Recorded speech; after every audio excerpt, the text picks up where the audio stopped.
Welcome to Keeping Athena Company!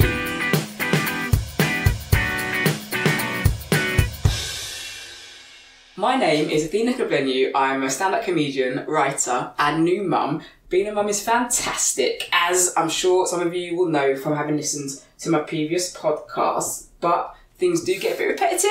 I do create some adult conversation, so every now and again I invite around a fantastic and special and dear friend to come round and keep my company. This week I've invited somebody who might be the most fabulous person I know. And I know a lot of fabulous people, so that's a big deal. But welcome to my kitchen, Gavino di Vino. Hello. Am I saying it right? It doesn't sound right in my accent. Gavino di Vino. Gavino di Vino. Not I should be like, Gavino di Vino. I should be saying it with a bit of a... It's Italian. Divino's Italian, right? Divino's definitely Italian. But should I say it in an Italian accent? Gavino di Vino. I mean, let's just say it. Hi, this is my friend Gavino di Vino. Gavino... Gavino, this is my friend. I don't want to culturally appropriate. No, I'm up for the appropriation, honey. It sounds like, but say it in your voice. Gavino di Vino. I see, that sounds beautiful. Like it's doing things for me. When I say it, it just sounds like I'm selling like a newspaper. Gavino di Vino. Gavino di Vino. Let me ask you. Let's start. How are you? What are you up to? How am I? I'm well. I'm feeling ferocious and empowered, and like nothing can stop me on my quest for goodness. That's how I'm feeling. Really? Yes. Great. Quite dramatic, but that's my fun. Why do you feel so? Where do you get this confidence from? And can I get it? Yeah. Let me just I'll order it on Amazon Prime. Just give me your address. No, I think where this confidence comes from just comes from understanding that, you know, the good and the bad, all of it is all valid, and let's bring it out into the open and let's bring up people with us. This is very introspective. Let's start again. The good and the bad is all valid. The good and the bad is all valid. Yeah, that's very true. Expand on this for me. Gosh, well, I think coming to London, seeing... From where? From Birkenhead. Birkenhead, up in Merseyside. Okay, yeah. So yeah, I've been here for 4 years now, so oh! That's baby. That's baby. That's baby trying to do a Liverpudlian accent. You're right, girl. So yeah, I've been in London for 4 years now. And I think coming to London, there is so much pressure to be seen to be busy. Yes. To seem to be busy. Yeah. To be busy and to be doing well and to be busying. Yes. Which is fab. But then it also means that you might start neglecting the real stuff.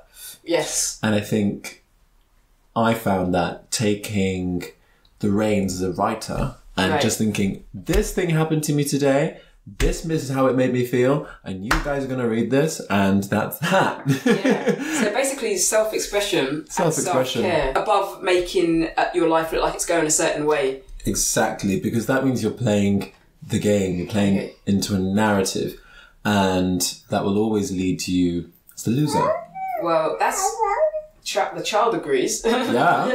But it's I think what you're saying is something that I kind of discovered after becoming a parent, because when I wasn't, I could just be wholly selfish. So every day was about go and do this show, meet this person. Oh, I've met you, you're famous, I'll get a selfie with you. You know, I'm not working with you, you're not making me money, you might not like what I do, but I put a picture of me and this whoever online and it looks a certain way and it's all false. It doesn't mean anything. Yeah. So once I had a baby, it was like, I haven't got time for this. I had to prioritise my time, and it meant, and I was like, hold on a minute, I could disappear for a couple of weeks and not really share anything, and that no one misses me, and it doesn't affect my career in any way. And if anything, it's better for my creativity because I'm thinking about myself and not about competing with other people. Exactly. Yeah. Yes, that's the competition. You know, somebody might be doing something completely else, and the more you're thinking about what they're up to, your individual self is screaming, "Let me out!"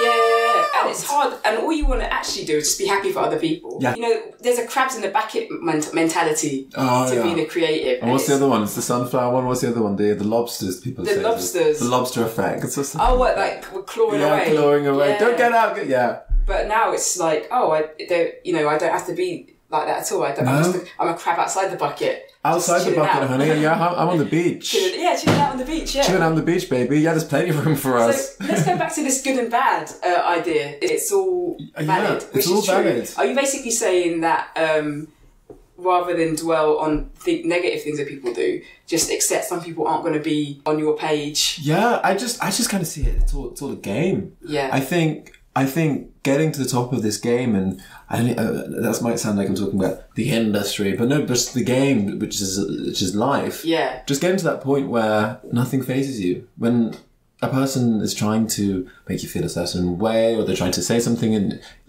I think now I'm at the point where I'm like, well, I've done my history, I've done my reading. Yeah. I know about all my spiritual boundaries, and I know why you're doing this. I'll be honest with you, I'm going to stop you here. Because this is a young man who I've seen eating pasta with no sauce in his pants. Do you mind me outing you? Out me, baby. Come on, good and bad. You're coming out with such maturity. I'm like, what happened? But people listening won't know this. I lived in a flat for a couple of weeks with Gavino, and I always saw him as this just kind of hyper-intelligent polyglot. You speak like 5 languages, like just very well put together. And then I lived with him. The lasting memory I have of living with you is pasta and pants. Pasta and pants. And now you're teaching me about life again. What's happened in the last couple of years since that flat stay? Since that flat stay, what's happened? I finished university. Yeah, it's a big thing. Congratulations. Thank you very much. It's a big thing. What did you study? Russian and Spanish. Congratulations, because I know you almost speak is it near fluent Russian now? No, I speak it. You speak it fluent? Yeah, I put it in my filing cabinet. It's in the filing cabinet. Let me open it. I go through languages like I go through men. Like, next. Следующий. Right, so, and you are now on German. Now on German. Yeah. Love German. What do you get out of learning languages? Studying them? What do I get out of learning languages? Other than being able to speak. I think satiation of my curiosity. Yes. I think and an understanding of the world in a wider context of the monolingual experience we're given in school. Yes. Because what does monolingual mean? It means it's monocultural. Yes. Meaning that it's Brito, Anglo, whatever, focused. Yeah. And no matter how much reading you do in this country, you're still going to be influenced in ways that you can't even imagine. Yes. So I think learning German actually made me realise how I'd become so anti-German. And that was all through the films I've watched, the education I've received, the Germans did this, the Germans did that. But then we're given this bombard of European history, the good, the bad and the ugly. But then we're never given, I suppose, aftercare. Yeah. We're never given aftercare. We're never shown how to love a country. Yeah. How to love its people, how to humanize people. You're right. I think you're right, because where you're born is an accident of birth. Yeah. So in many ways, patriotism is irrational. Yeah. Because it's like, I fell out of a vagina here. Yeah. It's like, but that's, you could have fallen out anywhere. What you said about not being given the aftercare is true, because Germany is a really progressive country. Yeah. Okay, in terms of the way it deals with its past, the way it teaches about, obviously, World War II, the way it accepted way more Syrians and refugees from the Middle East than any other place in Europe. The way it integrates people, or tries to at least. That doesn't mean Germany's a perfect place. There's still far-right parties getting seats, and it's still a conversation they're having, but far more progressive than the UK, which is going through Brexit and having all these awful things happening. But you wouldn't know that, or if you were to listen to the football chants and things like that. Yeah. And they're cosmopolitan. Most Germans are bilingual, or most Germans who come from the cities are bilingual. You go to Berlin, you can just speak English. Yeah. It's crazy. Yeah. I found it really interesting that you travelled and stayed in Russia for a little while. Yeah. At the time when everyone was saying, "Oh my gosh, you can't go to Russia. If you're gay in Russia, they're gonna kill you. If you're black in Russia, they're gonna kill you. If you're black and gay, they're gonna kill you twice." Yeah. And I think it's, even if you think you're being liberal or supporting a left-wing cause, it's so complex. They've set the rules so high. Yeah. So that the complexity of it means that even if you think you're doing the right thing, you might just be playing into nationalist propaganda. Exactly, you're looking at the government, but you're not looking at the people. Yeah. And what happened in this country, in this city last week, 2 women got their heads literally smashed in because they wouldn't kiss for some teenage boys. Yeah. And it's but you want to criticise Russia, and there are things happening in Russia that are unacceptable, but there's also, we're less likely to criticise what's happening closer to home. Absolutely, absolutely. And for me, I saw that, and that really activated something in me. Yeah. It activated like, well, here it is. It's life and death, guys. Right. I am with all my friends who are allies or anybody I'm coming up in the street. Like, I'm not allowing you to say anymore. I'm not allowing you to say, I can't believe in 2019. No. What do you mean I can't believe in 2019? I'm not allowing that anymore. People need to open their eyes and realise this is exactly the world we live in. This is exactly the world we live in. Surprise. And I'm completely, before I might, I think I would have played into the narrative. I know I'm a victim, please. And I was addicted to people's pity, addicted to people's sympathy. But they weren't going to give it to me. They were going to give me crocodile tears, but then they'd return to their lives. Yeah. Where they see, lovely Gavino smiling on Instagram, and they'd see me, oh, you look so gorgeous, so perfect, so fabulous. Yeah. But they have no idea about what I go through, the battlefield I walk through when I go through London. Exactly. It's like they're like, you look beautiful, but in order to do that you pay a price because there's other people who don't think that. Yeah. And you saying it, you also have to acknowledge there's other people who don't understand it. Yeah. Yeah. And it's not just a question of I look beautiful, it's like, what can I do to make sure you're beautiful and safe? Yeah. Because you're even me, I'm part of a system that oppresses you. Because there's many things we have in common, but there's things we don't have in common. So it's like, am I talking to my friends enough about them and their beliefs? Yeah. Am I fixing their attitudes? Yeah. And the answer is probably not enough. Because if we were all doing it enough, it wouldn't be a problem. Yeah.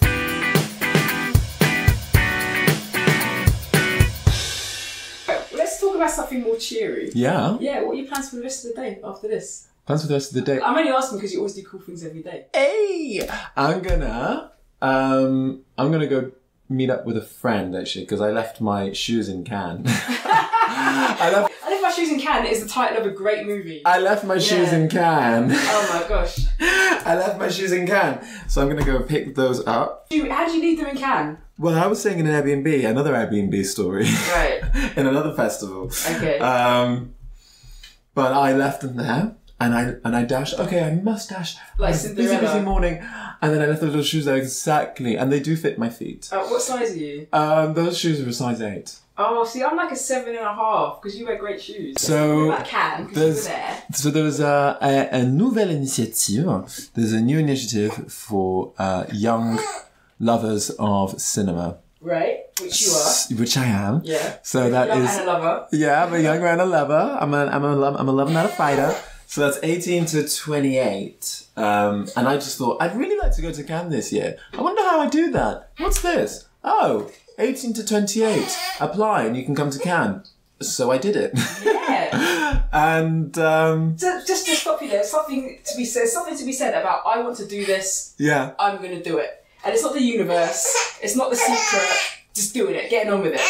So you applied for this nouvelle initiative. And you just basically had to give a little letter. You had to say why you love film so much, what you think Cannes would do for you, the influences it had on you. And I said that basically watching a film that won the, I think the Palme d'Or or Certain Regard in 2007. Okay. It's Persepolis. I watched that when I was 14 living in Wigan. Wow, okay. It was on BBC 4, before I knew what BBC 4 was. Right. And there were all these kind of greats of the French, of the French acting world, and it was a film about the Iranian Civil War. And that actually spurred me on to learn French. So from an early age, I was like, oh my God, what is this language? It's amazing. I want to have this. So I think from that point, I went forward and I sent them lettre de motivation. Okay. And can you translate that for my listeners? A letter of motivation. A letter of motivation. Yeah. Okay. Basically, cover letter. French is just English with like a bit of flair. Yeah. Because you just said letter of motivation, but you said lettre de motivation. Oui, de motivation. Exactly. Okay. And they've said this is amazing. We'll take you from Wigan to Cannes. Yeah, we'll take you from Wigan to Cannes, and I went. Okay. Yeah. What was the most outrageous thing that happened to you in Cannes? I mean, this was pretty hilarious. Okay. I was strutting through Cannes in this green poncho from 1968. Green poncho from 1968. Green poncho from 1968. I found it in Vintage Shop in Peckham. Okay. In one of the As you do. Exactly. Yeah. And then the lady said, yeah, I think that was my mother-in-law's wedding gift. Well, all right then. And that might have been a great wedding gift in '68, but no one looks in a vintage store. Yeah, no, it's in a vintage store. Well, it's a poncho, it was a two-piece. It's a poncho and a pair of flares, a matching green material. So okay. Pretty fab. You're strutting through Cannes. Strutting through It's somebody's wedding present. Absolutely. Here's the wedding gift. Open me. And I thought, well, this look obviously needs some red lipstick. So I go over to a police van, lean into the window and start applying my lipstick. And then a policeman, un policier, comes around the corner and he's like frowning, and then he looks at me and he starts grinning and he's like, oh, vous mettez du rouge à lèvres? You're putting on some lipstick? I said, yes, do you like the colour? This is you flirting with the 5-0. Yeah, flirting with the 5-0, baby. Flirting with the 5-0 in Cannes. And what did they say?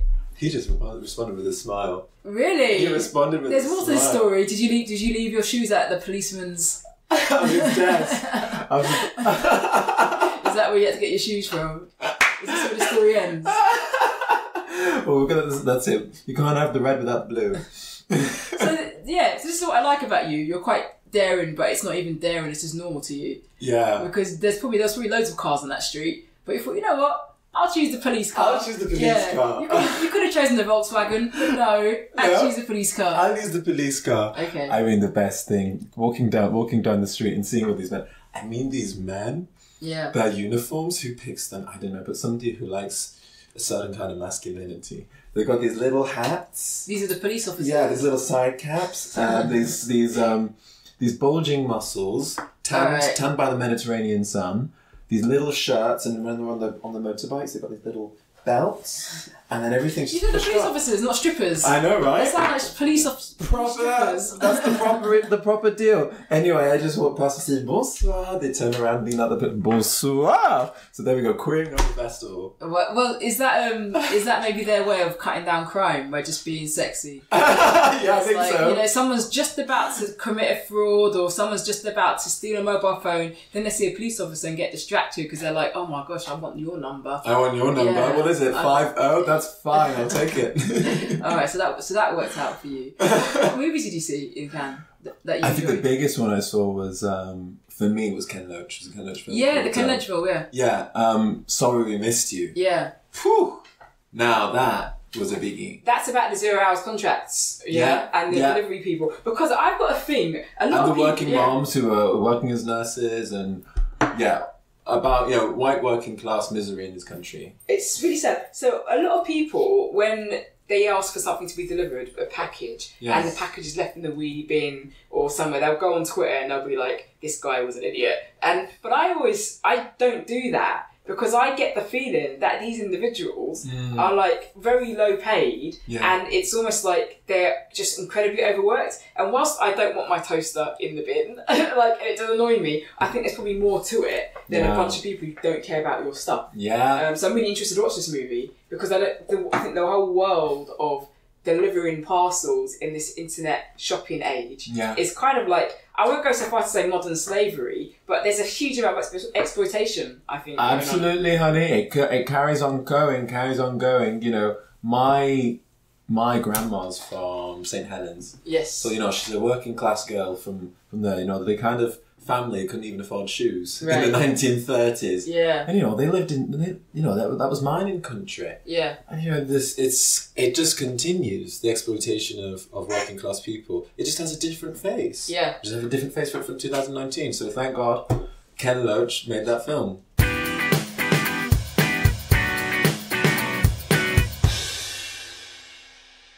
Because not everyone will know this. Yeah. So you're mixed race. You're half Kenyan, half English. Yeah. Your English family are also half Welsh too. Yeah. So let's break down your family for me. Break it down. You're more diverse than me. I'm actually a bit annoyed by that, to be honest. The diversity of my family. I'm going to explain it in ways that only a British person can understand. Right. By the class system. Yeah. So my grandma's working class lady from St. Helens. Okay. She married a Welshman. Okay. Converted to Catholicism. They moved to a place called the Wirral. Yeah. And they lived in a 30 semi-detached house. And if we look at a lady like Hyacinth Bouquet, we could probably find quite a nice analogue with that. Right, okay. So they did well for themselves, working class. Yeah. Then they got themselves toilet roll holders. Absolutely. And toilet roll covers. Absolutely. And net curtains. Living the 50s dream. Yeah, good for them. Living the British dream. Okay. And then... And this is on your dad's side of the family. This is on my dad's side of the family. So then my dad, in the late 80s, went to Kenya. And his friend, my uncle, they went to grammar school together. Right. My uncle met my auntie, and then my uncle invited my dad to go to Kenya to meet her sister, my mum. Right. So then she came over to Birkenhead in 1990. They got married in 92, divorced in 96, but I was born in 94. So 2 years. Right. Okay. And yeah, I think my dad would take me to, so my dad's a hippie. Right. A hippie of the 70s. So he'd take me to these hippie camps when I was a kid in Wales, and I'd run around in wellies, be in streams and pebbles and all this stuff. So I was at the same time I was living in England, so growing up in Birkenhead and living in Wigan. Right. But then always going to Wales, it'd be something else. So you recently went back to Wales. Yeah, and after a long time. For a while. Yeah. And did it feel like going home? Totally like going home. Do you find it more relatable being with Welsh people than English people? In many ways, yeah. Why do you think that is? I think just having pride in being a Celt. Yes. I think going there and speaking to these Welsh people who are from like Mid Wales, North Wales, they were teaching me words in Welsh, and I was just like, hold on, I'm in England, but a place where everyone says it's a monolingual country, but I'm having an experience, a language learning experience on the British Isles in Wales. This is amazing. Yeah, it's actually amazing that we go to schools in England and we don't learn any Gaelic or any Welsh at all. At all. Not even to the point where the pronunciation of kind of... Yeah, that we should have that at least. It's alien to me. We had a bit at least. I'm pretty sure you were trying hard not to laugh at the pronunciation of Machynlleth. Machynlleth. And I know this is a place I go to every year because there's a big comedy festival there. Yeah. And Machynlleth. You got it. Oh, I got it. You got it. Machynlleth. Yeah. And the double L is like a vampire's hiss, so it's Machynlleth. Yeah. Machynlleth. So it's amazing. We don't even just the lack of respect the UK has for the home nation. And it's historical. And it's historical. And I'm glad you brought that up as well, because I hadn't considered that. But speaking to a lovely man that I met. A lovely man that I met. Is this too blue for the podcast, or can we go? I am incredibly embarrassed. Where did you meet him? I met him in a festival, folk festival in Mid Wales near Aberystwyth. Okay. And he happens to be a lovely Welshman. Of course. And yeah, I remember he said something to me. Look at the smile on your face. I'm so enthralled. You're a mixed race, enough for me to see you blush. I know, honey. So I remember we were sat in the sauna because he was in charge of the sauna. The sauna. You found the man who's in charge of the sauna. Absolutely. You know how to pick him, don't you? Oh yeah. Yeah. Oh, yeah. He's got the keys. We just lock that door. We just sit there in that heat and in the darkness, just watching. Hang on a minute. What kind of festival has a sauna? What kind of festival has a sauna? Where are you spending your weekends? In the best of places.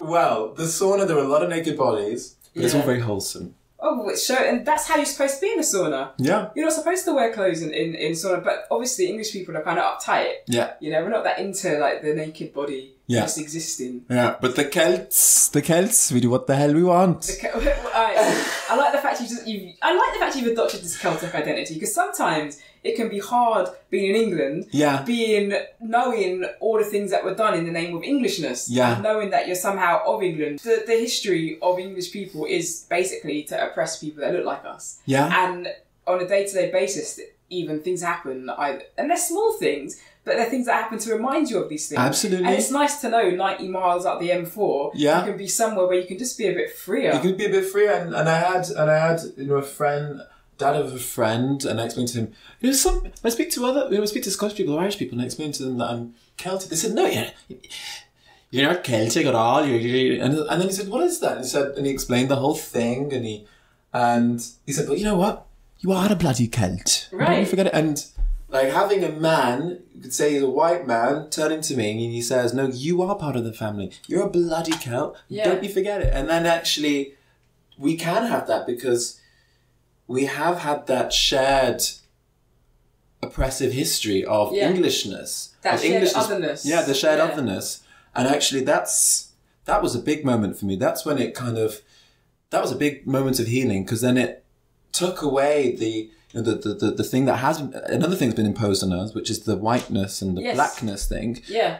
When actually that was a thing that happened afterwards. They'd been oppressing the Celts even before they were oppressing. It's such an important point. The concept of whiteness is a modern concept. It changes constantly and it can be dismantled. So when we talk about white oppression or white supremacy, we're really talking about white Western European Christian Christian kind of supremacy. But like, you're right, the Irish people have been victims of white supremacy. Welsh people have been victims of white supremacy. Yeah. Scottish people have been victims of white supremacy. Because that's all whiteness is. It's just, well, we have the benchmark and you aren't it. So they had illustrations of how the Irish were subhuman. And then they just thought, okay, well, this works for us now. We've got a new subhuman race. And maybe the Irish can come along with us so that we can still manipulate. So it all goes on. It's so very, very, very, very deep. Yeah. But there's a lot of secrets and there's a lot of answers that can be found when we return to our little spiritual homeland. Yeah, and that's what happened when you went to that sauna in the village in Wales. Absolutely. You found a bit more of your roots. The fear of, I think I had a fear when I came to London, if I talked about my Celticness, I'd be in some way denying my blackness. Yeah. When actually,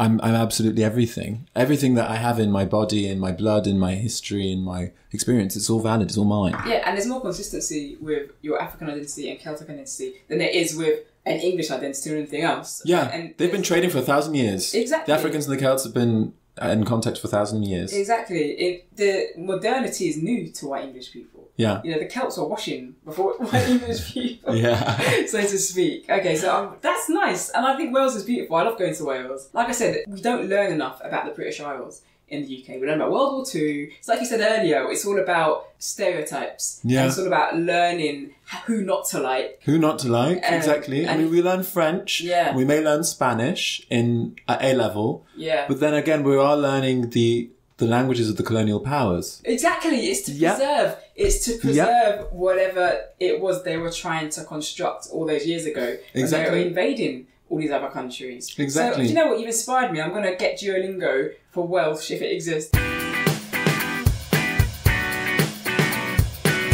I want to talk to you about an encounter you had with a police officer that I'm aware of. And I know I'm aware of it because you put it up on social media. Yeah.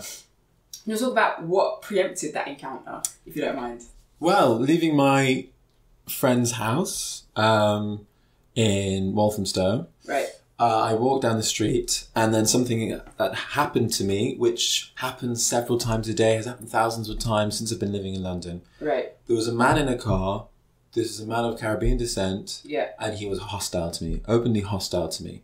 And this is just something that I have learned to deal with. You know, this abuse, daily abuse, carries on. It's just how I deal with it internally. Right. So one way of empowering myself is when people look at me like that, I disarm them. Yeah. By showing them not just my own humanity, but their humanity as well. Right. So he was sneering at me. He was in this car. I had Rasta colours in. And then I turned to him and I said, "Good evening." And he told me to fuck off. So I thought, well, here we go. The homophobia continues. I can't believe this is happening in 2019. In the year of our Lord, 2019. No, I'm not going to let you get away with this. So I said, "You have a good evening. You deserve it." And I meant every single word. And then he said, "Fuck off." So then I carried on walking down the street and I felt like this man still had my power. How do I get my power back and shrink him down? Got it. I turn around. I say to him, "Hello there, sir. You understand that you just committed a hate crime? I've now taken a note of your registration plate. I'm taking a picture of your face and the registration plate. I'm going to report you to the police. Thank you very much."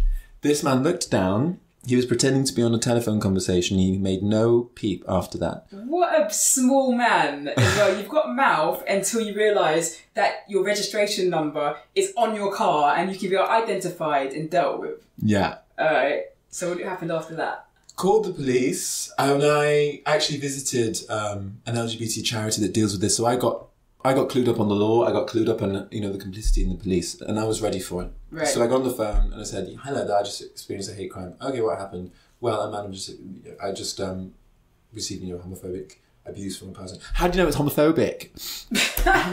"Hang up, call again. Let's try." "Okay." So this lady this time, she did the, "Oh my God, I'm so sorry. How this happened today?" "Yeah, and it happens every single day." And her whole world is collapsing. It's like, "Yeah, I'm not interested. Can we actually just deal with this? Like, your pity is someone else." They think their shock is soothing. Yeah. And it's not soothing. It's not. Even I'm like, even me, I am shocked to hear it happens every day. Mainly because you've got beautiful skin, it doesn't show. The stress doesn't show. You know? I have this baby every day, it's showing on me. No, don't you dare, honey, you're glowing. But even though it is shocking to me, I've got to move on. Do you know what I mean? It's not shocking to you, it happens to you. Yeah. Okay, so this person gives it all that.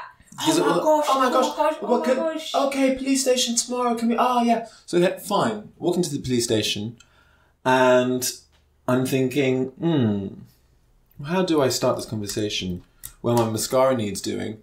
So I take out my compacts and I'm just doing my mascara as I'm waiting in the window of the police booth in Tottenham police station. Isn't it? Absolutely. This is it. Bang, bang, beat this face. And she comes out and she starts doing this like, oh. Right. I think she wants to let out a yeah.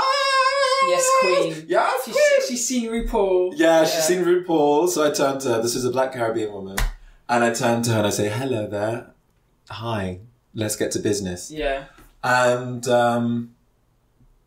we start talking, explain the hate crime, and she's, "Oh. More sympathy, more pity." Yeah, done. Next. So then she says, "Oh, let me bring out one of my officers, love. Oh, do you need to charge your phone? Let me do that for you now." So it's like, okay, I can kind of trust her. Maybe she's, So then she goes off and charges the phone. And then this guy comes out. He's a handsome guy. He's muscly. He's Turkish descent. And he comes out and I'm like, okay, let's see what happens now. Right.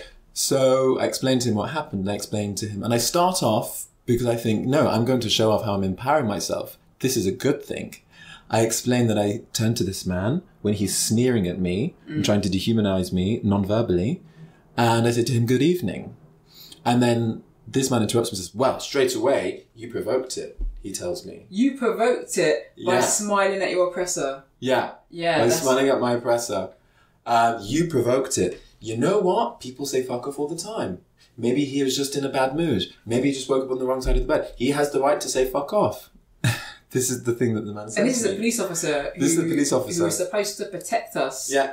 From people like this, but nothing needs to be said, does it? You say good evening to someone and they tell you to fuck off. You're in the wrong for saying good evening. Yeah. And you're doing your mascara. The chances are it's because you're homophobic. They've seen you do your makeup in the police station. If someone tells you to fuck off, it's not because it's a Tuesday. Yeah, it's not because it's a Tuesday. And they wish it were a Friday. Yeah. I wish it were a Sunday. Anyway. It's not like you wear red Revlon. It's clearly lipstick. It's not there's no nudes on you. No. I've never seen a nude colour on you in my life. That's clearly makeup. Clearly makeup. If someone says to fuck up, it is 100% because they're homophobic. Right. So I think maybe this man was colourblind. Maybe he thought the red Revlon was nude. Right. So I'm just straight up with him. I say, "Excuse me, you're a handsome straight man, and I don't think you've lived my experience." "Well, just because I'm a different, maybe perhaps sexuality. Look,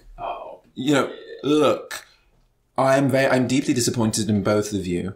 Okay? It's quite clear to me that the Met has severe flaws, and we've known this for decades. It's no surprise, is it now? Now, before we do that face, you have shown me that there's a severe lacking in your training. You have a severe lacking in your knowledge of the way that society works." Yeah. And then the black woman was kind of, "I'm outraged. I'm outraged." I'm just like, next. Keep your outrage for actually when it's needed. Yeah. I'm just telling you the truth here. And she said to me, well, look, you could have been the bigger person. She says to me. So just to be clear, a police officer saw you who was abused and they said to you, you should be bigger than your abuser. Yeah. I mean, this is outrageous. Outrageous. Outrageous. You should be the bigger person. You should do your job. You should do your job. You should be the bigger person and do what you get paid to do. But listen. If I was walking through a group full of white people, yeah, and then one of them called me the N-word, then what would I have done? I would have been the bigger person and I would have just walked on by, and they could have killed you. That's kind of what I'd expect of a black person that joins the police force. Yeah. Do you know what I mean? Like that kind of well, I get over it, why don't you get over it? Yeah. It's like because we understand history and we want the world to be a better place. And that means people have to do better. Yeah. And people don't do better by us being bigger than them. People do better by us just facing them and saying to their faces, you're wrong. You're wrong. And that's what I did. Say what you like and I'm just going to let you get away with it. Yeah. How does the world I know, right?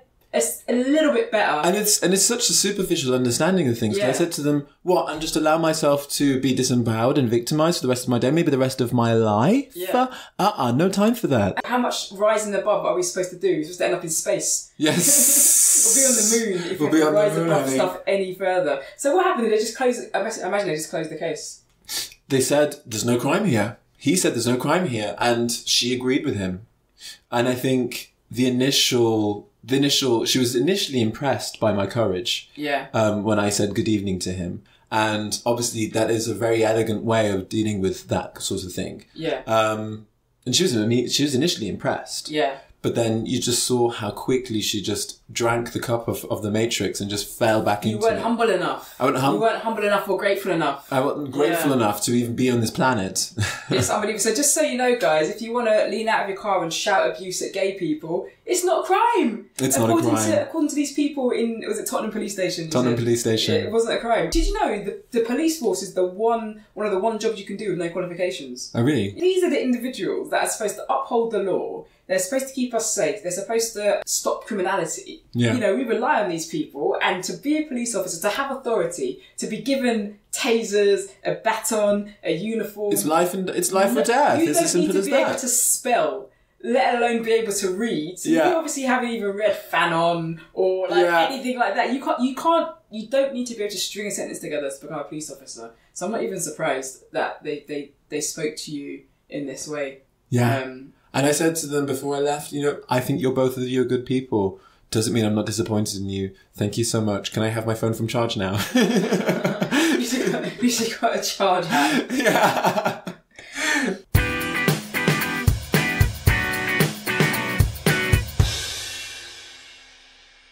Tell me what your dreams are.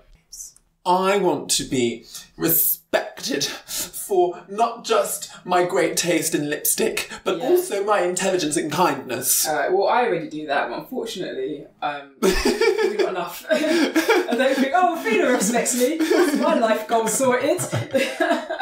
Probably not enough. I've seen you eat cut price liver. Yeah, cut price liver, baby. So it's like I've seen. No, I know what you mean. You want to be yourself, but you want people to like you not because they see you as a novelty, because you're not a novelty. Yeah. So I get that. What else? What else? In 20 years' time, what are you looking at in your life that you think I've achieved this? Exactly. I think just understanding that success is just the product of you having put your individual self out there and what you're good at, what you're good at, what you're working on, what you're passionate about. If that can get you recognition as a creative person, then well done, you're winning. Professional recognition for something I'm proud of. And whatever that looks like, cool. But I think probably my dream is, the ability to have an open heart and continue to meet amazing friends that I'm doing right now, whilst also being professionally successful and having a house to put all my things. I think that's nice. I think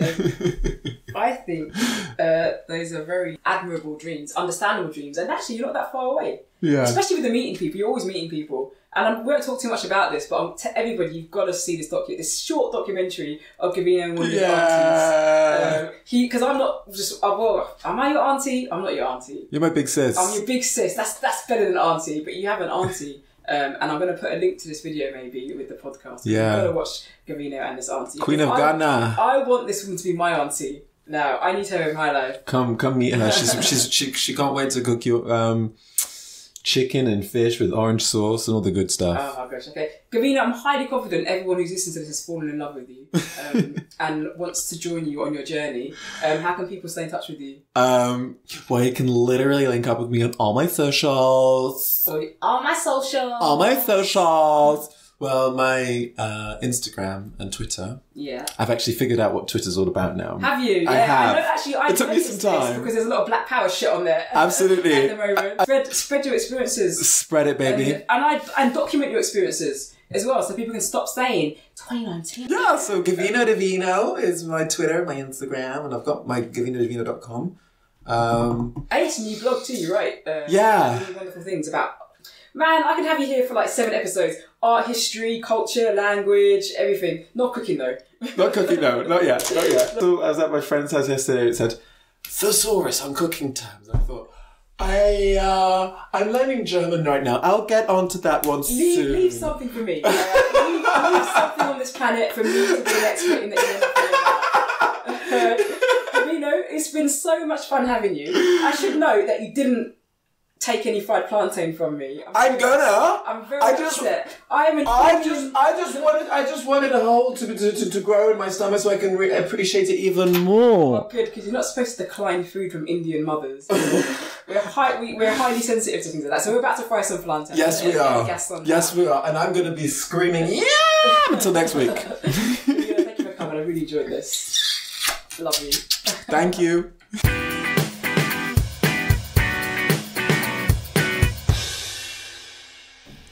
So that is the realness that happened when Gavino di Vino came to keep my company. We got through a lot. We got through hate crimes, the ever-changing definition of whiteness, and meeting guys who work in saunas. Thank you for your company. I hope you enjoyed it. Follow, like, subscribe, do whatever it is you normally do if you enjoy a podcast, and I'll see you next time.